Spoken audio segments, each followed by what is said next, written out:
Hello, my name is Carol, and I'm going to show you how to make my new variation of the green lemonade that I've been making. I call this the grass is greener because now I'm growing my own wheatgrass, and I want to show you guys what my new modified recipe is because a lot of you guys ask. So I'm going to just show you what I do every morning. This is my juicer. And I have 2 apples in my green juice. I use a variety of different apples, green apples, red apples, whatever kind of apples I have. Usually whatever is organic and on sale is the kind that I get. So I use 2 unpeeled apples in my recipe. And I like to stagger hard things and soft things. I use between 5 and 8 leaves of kale. I've been using a little less kale lately because I'm using more wheatgrass, and I want it to still taste pretty good. I use also about quite a bit of ginger. I like a lot of ginger. This is probably too much for you, so plan accordingly and use as much ginger as you need to. Anywhere from 1 to like 4 inches of ginger. The other thing that's in the recipe is about 5 to 8 stalks of celery. I use organic celery.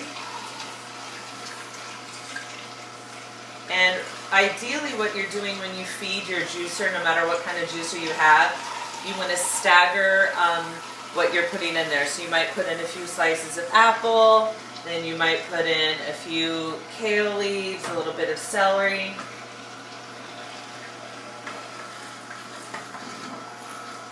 I didn't slice that apple small enough. So basically the kind of juicer I have really is going to get a lot of juice out of my produce, but I do have to kind of push it down into the tube more so than some of the other juicers.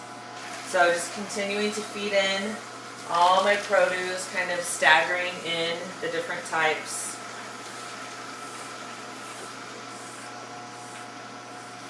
So once again, the recipe I use is 2 apples, 1 lemon, 1 to 4 inches of ginger, 5 to 10 kale leaves, about 5 to 10 stalks of celery. And then my new magic ingredient is this wheatgrass. So I've been growing this wheatgrass myself. It's organic, so I don't even wash it before I put it in there. If you buy wheatgrass from a store, definitely wash it. But I use organic soil, and I take care of this, myself, so I know exactly where it's been. So you just feed the wheatgrass in to your juicer. You need to have a special kind of juicer because not all juicers are going to extract all that you can get from the wheatgrass. So basically I'm just using my scissors and cutting the wheatgrass and then feeding it into my juicer. So I go for about 2 nice big handfuls of my fresh wheatgrass, which is about an ounce, maybe a little bit over an ounce of actual wheatgrass juice. And then I just continue feeding in the rest of my stuff.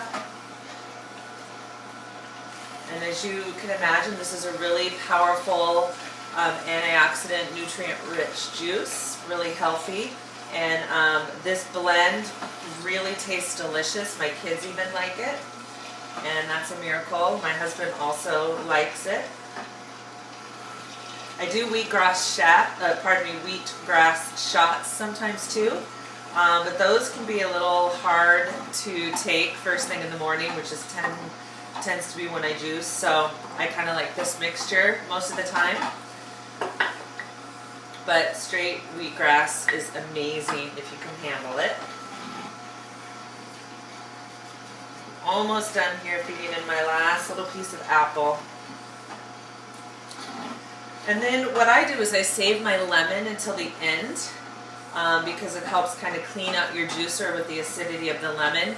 And I use a lemon and I peel about half of the peel away, and then I keep the other half. So if you have a sensitive stomach, you may want to peel off all of the rind on your lemon. And I'll let you guys in on the entire process. This is a masticating juicer. It has 2 twin gears, so it's a little slower than some other models. But as you can tell by the pulp here, I'll hold it up in a minute, I get maximal juice from my juicer, so it might be a little slow, but I get really good quality juice and a lot of juice for my money. And the other really wonderful thing is there's hardly any waste. The waste that I do have, we compost it into our garden. You can also make different like muffin recipes and such with it. But there are faster juicers, but I really wanted one that's going to get all of the juice out of my produce. So it'll be done in like one more minute. It's just kind of like funneling in the very end of my produce.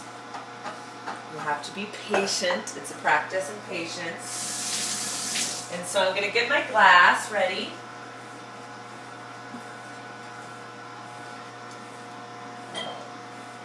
I do sometimes store juice for drinking later in glass mason jars, and you want to fill it to the very top and then use the mason jar lid. Try to drink your juice that same day, especially if you don't have a really nice juicer that's a slow juicer. You want to drink it within 20 minutes, but within 24 hours is you know, it's better than nothing. So it's just about done here. You can see it funneling in. Takes me, I make several different kinds of juices in the morning. It takes me maybe 20-ish minutes to make the couple different recipes and then clean everything up. And to me it's totally worth it, especially if my family has some too. Alright, so it's just about finished, maybe 3 more seconds. I'm going to turn the juicer off. And I'm just going to hold up the pulp. Hopefully you can see this. All that produce that I use, this is all the pulp that it created. And then here is the actual juice itself. It has a tiny bit of foam on the top. I usually take that off, and I was a little messy with the wheatgrass, so there's a couple strands of wheatgrass. So I'm going to just go ahead and scoop off the foam and extra wheatgrass that didn't get chopped. And then I always stir it up. I want to make sure I stir everything together. And then here's the moment of yumminess. I just pour it into a glass. And it makes at least 2 full glasses of juice. Sometimes it's a little bit more than that. So this is it. It is so delicious, you wouldn't even believe how delicious it is. So thanks so much for watching. Happy juicing.